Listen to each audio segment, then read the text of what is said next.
Zygote, sexual reproduction, fertilization, ഷോ എല്ലാം കൂടി നമുക്ക് കൺഫ്യൂഷൻ ആവാണ്. ടെൻഷൻ വേണ്ട ബ്രോ, നമുക്കത് സെറ്റാക്കാം.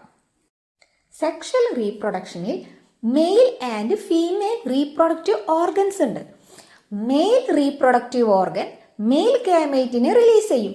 ആ മെയിൽ ഗാമേറ്റിനെയാണ് നമ്മൾ സ്പേം എന്ന് പറയുന്നത്. ഫീമെയിൽ റീപ്രൊഡക്റ്റീവ് ഓർഗൻ ഫീമെയിൽ ഗാമേറ്റിനെ റിലീസ് ചെയ്യും. ആ ഫീമെയിൽ ഗാമേറ്റിനെയാണ് നമ്മൾ എഗ് ഓർ ഓവ എന്ന് പറയുന്നത്.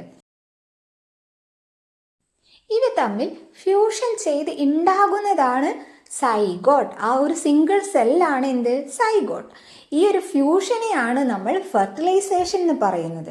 ഈ സൈഗോട്ട് എന്താവും? റിപ്പീറ്റഡ് ഡിവിഷൻസ് നടന്ന് ഒരു ഇൻഡിവിജ്വൽ ആവും. ഈ രീതിയിലുള്ള റീപ്രൊഡക്ഷനെയാണ് സെക്ഷൽ റീപ്രൊഡക്ഷൻ എന്ന് പറയുന്നത്. സെക്ഷൽ റീപ്രൊഡക്ഷനിൽ മെയിൽ ആൻഡ് ഫീമെയിൽ ഗാമേറ്റുകൾ തമ്മിലുള്ള ഫ്യൂഷൻ ഉണ്ടായിരിക്കും. ആ ഫ്യൂഷനെ നമ്മൾ ഫെർട്ടിലൈസേഷൻ എന്ന് പറയും. ഫെർട്ടിലൈസേഷൻ്റെ ഫലമായി ഉണ്ടാകുന്ന ആ ഫെർട്ടിലൈസ്ഡ് എഗ്ഗിനെയാണ് നമ്മൾ എന്തെന്ന് പറയാം? സൈഗോട്ട് എന്ന് പറയാം. സെറ്റായില്ലേ?